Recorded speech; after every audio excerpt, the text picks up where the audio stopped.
Chair. House substitute for Senate Bill 233 is from the Health and Human Services Committee. It is called the Forbidding Abuse Transitions Act.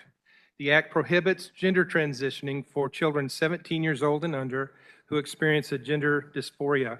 It specifically prohibits treatments related to puberty blockers, opposite sex hormone therapy, and gender transitioning surgeries. The bill has a civil cause of action for healthcare professionals who provide gender transitioning for children 17 and younger with a statute of limitations of 10 years from the time of treatment. The patient may file an action up to 10 years after turning age 18.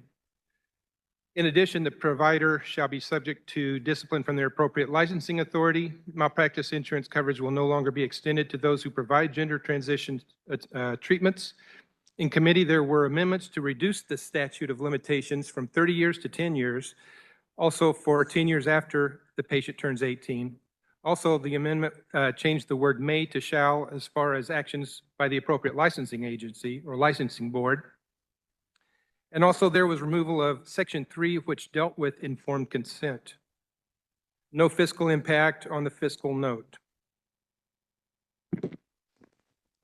Thank you, Mr. Chair. Sometimes I think we need to be reminded why we're here. We're not here to live out our personal agendas. We're here representing those people in our districts, those people that should have and most likely did vote for us to be here. And that speaks to both sides of what we consider this proverbial aisle. So, representing my constituency, I stand here today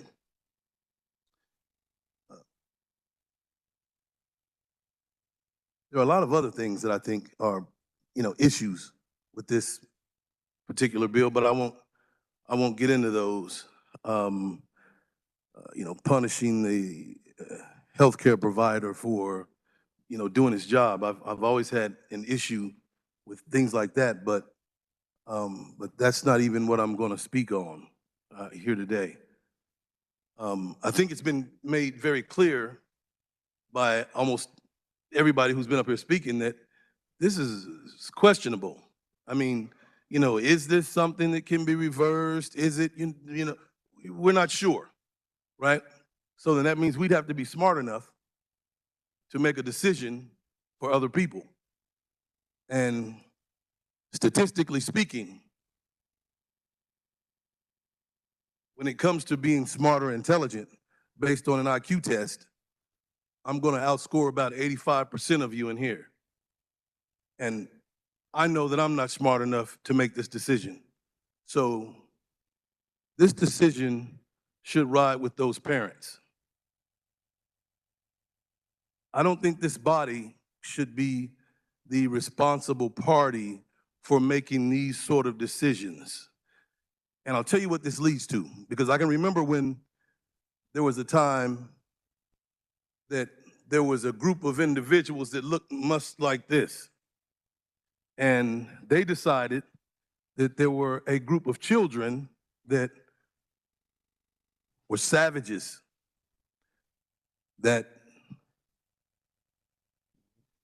under the guidance of their parents would grow up one day to be something despicable. So they took those kids away from their families and they schooled them.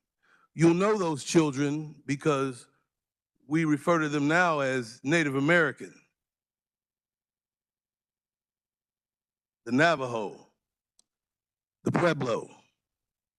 Those individuals that we took and we were smarter than their parents.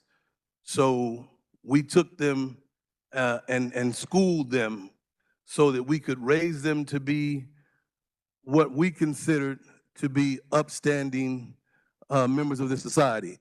Again, unless there's one of you who's willing to allow me to flood this hall with water and you walk on it up here to this well, none of you knows what someone's going to turn out like, right?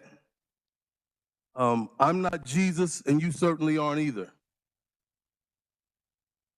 This is something that should be kept exclusively between the parent, the child, and their medical provider. No one else. Certainly not this body. Thank you. You've heard the motion by Representative Bryce to report SB 233 favorably as amended. All those in favor signify by saying aye. Opposed, nay. The ayes appear to have it. The ayes do have it. Motion passes.